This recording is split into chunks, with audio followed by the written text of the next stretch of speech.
Praise lord. దేవాతి దేవునికి వందనాలు.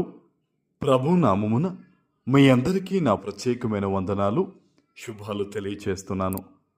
ఈ దినము కొరకు ఏర్పాటు చేయబడిన దేవుని వాగ్దానము రాజుల మొదటి గ్రంథము 17వ అధ్యాయము 6వ వచనము. అక్కడ కాకోలములు ఉదయమందు రొట్టెను మాంసమును, అస్తమయమందు రొట్టెను మాంసమును అతని యొద్దకు తీసుకుని వచ్చుచూ ఉండెను. అతడు వాగునీరు త్రాగుచూ వచ్చెను. దేవుని నామానికి మహిమ కలుగునుగాక. ఈ ఉదయకాల సమయంలో సర్వోన్నతుడైన తండ్రి గొప్ప వాగ్దానాన్ని మీకు అందిస్తూ ఉన్నారు.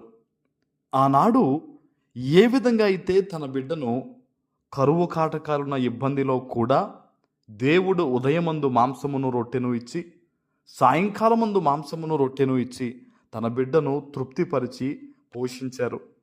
ఈరోజు ఈ వాగ్దానాన్ని వింటున్న నీ జీవితంలో కూడా చుట్టూ పరిస్థితులు ఎంత వ్యతిరేకంగా ఉన్నా, ఎంత ఇబ్బందుల మధ్య నీవు జీవిస్తూ ఉన్నా, నీవు దేవుని వాగ్దానాన్ని నమ్మితే, ఆయన పాదాలు పట్టుకుంటే గనక ఖచ్చితంగా ఎటువంటి కరువులో ఉన్నా, ఇబ్బందుల్లో ఉన్నా నువ్వు సకల సమృద్ధితో నువ్వు పోషించబడతావు. ఆమేన్.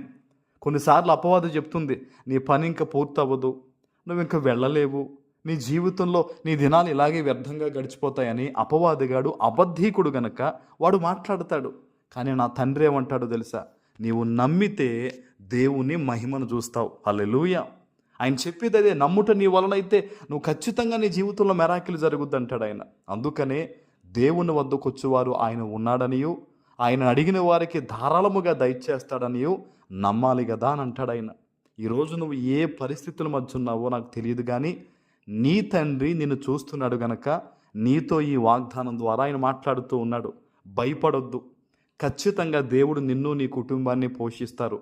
ఆత్మీయంగాను, ఆర్థికంగాను, నీ పనిపాటుల్లోనూ అన్ని విధాలుగా కూడా దేవుడు నిన్ను నడిపించి నిన్ను తృప్తిపరుస్తానని ఈ ఉదయకాల సమయంలో ఆయన వాగ్దానం ఇస్తూ ఉన్నారు. చాలామంది బిడ్డలు వాగ్దానం విన్న తర్వాత ఈ వాగ్దానం ఎత్తిపెట్టి ప్రార్థించి వారి జీవితంలో మేలులు పొందుతూ ఉన్నారు. ఈరోజు నీవు కూడా ఈ వాగ్దానం ఎత్తిపెట్టి ప్రార్థించు. దేవా, ఇదిగో నా పరిస్థితి ఇది, ఇదిగో నాయన నన్ను ఈ విధంగా దీవించు ప్రభువా.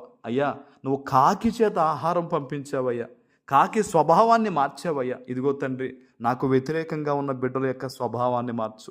ఇదిగో అపవాది ఇలా ఆలోచిస్తున్నాడు గనక నాకు ఇలా మేలుగా మార్చు ప్రభువా అని నువ్వు దేవుని సన్నిధిలో ప్రార్థించాలి. ప్రార్థన చేసేవారు ఖచ్చితంగా గెలుస్తారు, నిలబడతారు.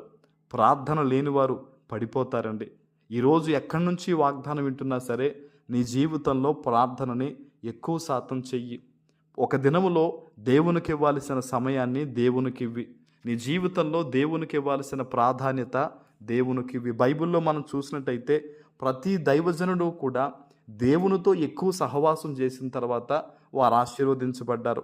అనేక మంది విశ్వాసులు కానీ అనేక మందిని మనం చూసినప్పుడు వారు దేవునికి మొదటి ప్రాధాన్యత ఇచ్చారు. అందుకనే చాలామంది దీవించబడ్డారు. ఈ రోజు నుంచి కూడా నువ్వు ఒకటే గుర్తుపెట్టుకో, దేవుని మందిరానికి, దేవుని వాక్యానికి, ప్రార్థనకి మొదటిగా దేవునికి విలువివి.